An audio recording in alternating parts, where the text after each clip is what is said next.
Terima kasih Tuhan, kami mengucap syukur buat hari ini, hari yang Tuhan berikan. Terima kasih buat berkat-berkat-Mu, sehingga kami pagi ini boleh kembali mendengarkan firman Tuhan dan merenungkannya. Biarlah firman Tuhan menjadi kekuatan di hidup kami Tuhan. Dalam nama Yesus, urapi hamba-Mu yang tidak ada apa-apanya, berbicara bagi kami, sampaikan isi hati-Mu. Haleluya, amin, amin. Iya, shalom saudara. Kita berjumpa kembali pagi hari ini. Saya percaya kita semua bangun dengan tubuh yang sehat, tidak kurang suatu apapun. Dan firman Tuhan hari ini terambil dari Efesus pasal yang keempat. Efesus pasal yang keempat, ayat yang kita mulai ayat yang ke-17 ya. Efesus 4 ayat yang ke-17. Firman Tuhan berkata demikian. Sebab itu kukatakan dan kutegaskan ini kepadamu di dalam Tuhan, jangan hidup lagi sama seperti orang-orang yang tidak mengenal Allah, dengan pikirannya yang sia-sia dan pengertiannya yang gelap, jauh dari persekutuan dengan Allah, karena kebodohan yang ada di dalam mereka dan karena kedegilan hati mereka. Ayat 19, perasaan mereka telah tumpul sehingga mereka menyerahkan diri kepada hawa nafsu dan mengerjakan dengan serakah segala macam kecemaran. Iya, saudara, Efesus pasal 4 hari ini mengingatkan setiap kita untuk kita boleh sungguh-sungguh ya terus dibaharui di dalam Tuhan. Ayat ini berkata, ayat 17, sebab itu kukatakan dan kutegaskan ini kepadamu di dalam Tuhan, jangan hidup lagi sama seperti orang-orang yang tidak mengenal Allah dengan pikirannya yang sia-sia. Saudara, jadi ternyata banyak orang di dalam jemaat, termasuk jemaat di Efesus ini, mereka itu sudah ada di dalam kumpulan berjemaat atau bergereja. Tetapi sesungguhnya mereka itu adalah kumpulan orang-orang yang tidak mengenal Allah. Jadi sekali lagi selalu saya ingatkan, jangan hanya puas menjadi orang Kristen, tapi kita harus sungguh-sungguh menjadi orang yang mengenal Tuhan, mengenal rencana Tuhan, dan mengenal setiap kehendak Tuhan dalam hidup kita. Rasul Paulus mengingatkan kepada jemaat yang ada di Efesus, saudara ya. Dia bilang, sebab itu kukatakan dan kutegaskan ini kepadamu di dalam Tuhan, jangan hidup lagi sama seperti orang-orang yang tidak mengenal Allah dengan pikirannya yang sia-sia. Apa ciri-ciri orang yang tidak mengenal Allah itu? Yang pertama adalah pikirannya itu sia-sia. Saudara yang terkasih, kalau orang itu pikirannya sudah sia-sia, pasti perbuatannya sia-sia, hidupnya sia-sia, semua yang dia lakukan juga sia-sia. Ya, karena itu kita ini sering melihat dan mendapati bahkan di sekeliling kita orang yang menyebut dirinya Kristen, bahkan mungkin sudah pelayanan di gereja, terlibat dalam segala kegiatan, bahkan mungkin majelis pendeta atau siapapun. Tetapi kalau hidup kita ini tidak mengenal Allah, maka pikirannya itu sia-sia, sehingga dia melakukan perkara-perkara yang sia-sia juga. Harusnya kita ini ketika mengenal Tuhan, saudara, pikiran kita ini menjadi pikiran yang dibaharui. Kita tidak lagi melakukan hal-hal yang sia-sia. Contoh, masih banyak orang ya yang mengatakan dirinya ya orang Kristen, majelis, pendeta bahkan, tapi mereka melakukan hal-hal kegelapan, mabuk-mabukan, ya minum-minuman keras, bahkan ya merokok dan melakukan segala hal yang sia-sia. Kalau kita pikir dengan akal budi yang Tuhan berikan, sebenarnya semua itu apa keuntungannya bagi kita? Rasul Paulus berkata, ya segala sesuatu itu kamu tidak ada yang melarang untuk melakukan. Apa saja yang kamu mau lakukan, lakukan. Tetapi apakah itu berguna? Apakah itu bermanfaat? Ya, sekarang kita lihat orang-orang yang terikat dengan minuman keras, mereka mabuk, yang terikat dengan rokok, itu faedahnya bagi hidup kita tuh apa? Ya, apa yang membawa kebaikan gitu ya, kalau kita benar-benar pikiran kita sudah dibaharui. Bahkan orang-orang yang sungguh-sungguh mengenal Allah, mereka tidak akan melakukan hal-hal yang sia-sia. Contoh, kita membuang waktu dengan kita bermain game seharian, dengan kita bermain handphone tanpa ada arah atau tujuan yang pasti. Saudara, mari kita semua mulai memperbaharui diri dengan cara kita memiliki pikiran yang benar. Karena kalau pikiran kita sia-sia, maka kelakuan kita sia-sia, perbuatan kita sia-sia, maka dalam hidup yang singkat ini kita tidak akan memperoleh apa-apa, apalagi memperoleh tujuan Tuhan. Ingat, kita hidup ini hanya sementara. Alkitab berkata 70 tahun, itu pun kalau nyampe, banyak yang tidak nyampe. Kita harus terus menghitung hari ini, berapa banyak waktu yang tersisa bagi kita. Mari jangan punya pikiran yang sia-sia. Ya, apalagi pikiran sia-sia, berantem dengan orang, kepahitan, marah, ya, dendam yang dibawa terus, disimpan di hati. Ini kan semua sia-sia. Buat apa, saudara? Kita hidup dengan kepahitan, dengan dendam, dengan amarah yang tidak berkesudahan. Ya, yang ada hidup kita aja ini yang akan rugi. Ya, makanya Rasul Paulus menegaskan, jangan hidup lagi sama seperti orang-orang yang tidak mengenal Allah, yang pikirannya sia-sia, melakukan yang sia-sia. Dan ayat 18 dikatakan pengertiannya yang gelap. Orang kalau tidak mengenal Tuhan itu, ya, pengertiannya, cara berpikirnya itu gelap, ya, boro-boro bisa melakukan yang terang atau kebaikan atau kebenaran.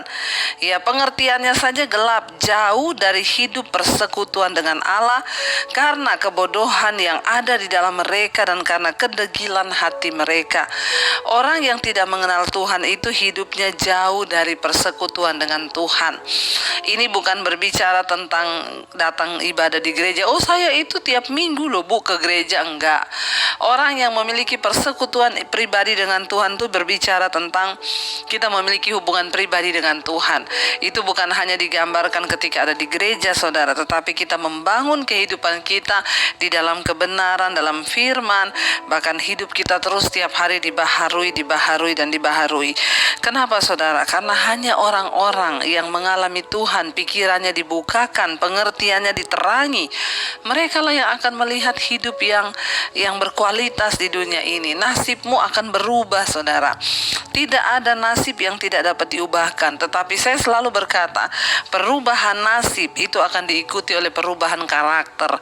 Waktu kita sungguh-sungguh memperbaharui hidup kita, ya, kita menjadi orang-orang yang pikirannya tidak sia-sia, pengertiannya tidak gelap, ya, tetapi di dalam terang, maka kita akan melihat, ya, semua itu kembali lagi kepada apa? Hubungan kita pribadi dengan Tuhan. Orang-orang yang tidak mengenal Allah itu memiliki kehidupan yang jauh, ya, persekutuannya dengan Allah. Ya, mereka memang berkata mengenal Allah, tetapi mereka tidak bersekutu dengan Tuhan. Artinya apa? Orang yang bersekutu dengan Tuhan itu dimanapun dia tahu, dia menyadari ketika dia akan melakukan dosa, dia tahu Tuhan melihat, dia tahu hidupnya itu adalah milik Tuhan. Ya, dan akhirnya, saudara, kalau orang hidup jauh dari Tuhan, maka pikirannya gelap, pikirannya sia-sia, ya, karena kebodohan di dalam hati mereka. Apa yang membuat kita bisa menjadi manusia yang bijaksana dan pinter? Ya, hanya satu, firman Tuhan. Kalau saudara rajin membaca firman, hidupmu dipenuhi dengan firman, pikiranmu dipenuhi dengan firman, maka saya yakin dan percaya firman itulah yang akan mengubah karakter kita.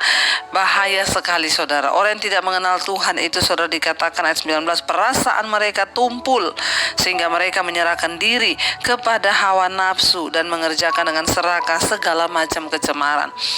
Orang yang tidak mengenal Tuhan itu perasaan mereka tumpul, udah mati rasa terhadap dosa. Bahkan dia melakukan dosa, dia berpikir itu adalah sebuah kebenaran.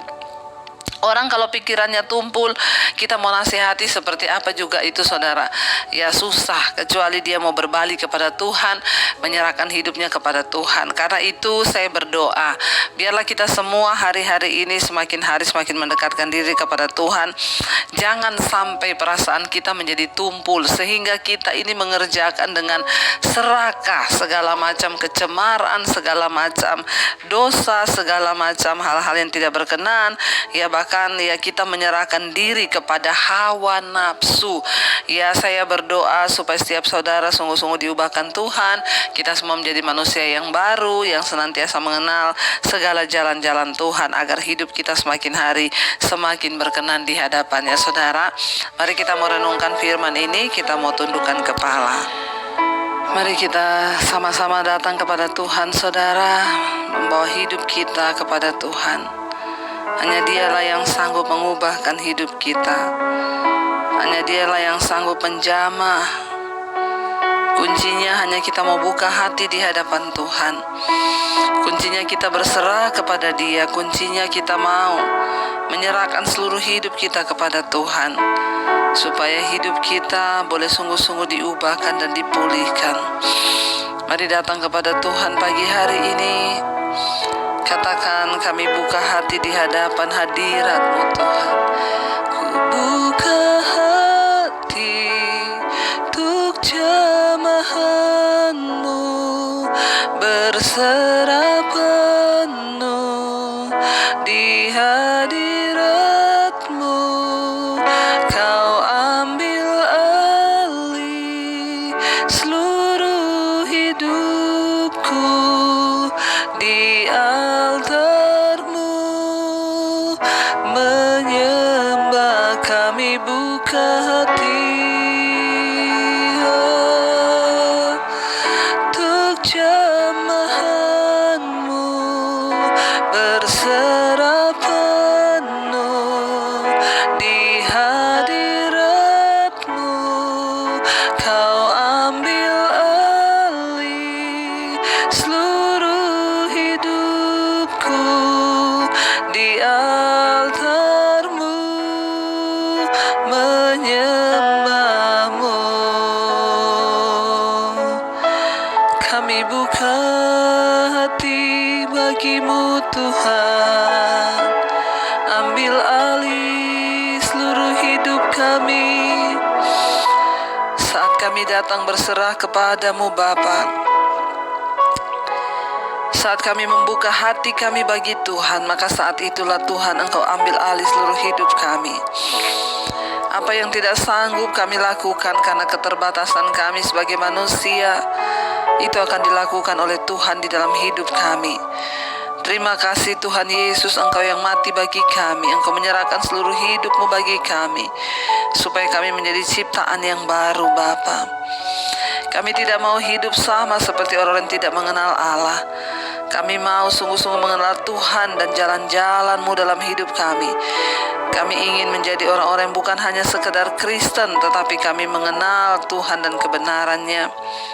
Berkati setiap anak-anak-Mu yang setia mencari Engkau, yang selalu bangun di pagi hari memandang wajah-Mu Tuhan. Berkati Tuhan dalam setiap kehidupan mereka, biar mereka terus mengalami pertumbuhan dalam iman, perubahan karakter, agar hidup kami semakin dibaharui. Berkati Tuhan setiap mereka yang hari ini sedang ada dalam pergumulan yang berat, sakit penyakit, masalah hutang piutang, apapun Tuhan turut bekerja. Biarlah hari ini menjadi hari yang penuh sukacita dan damai sejahtera bagi kami.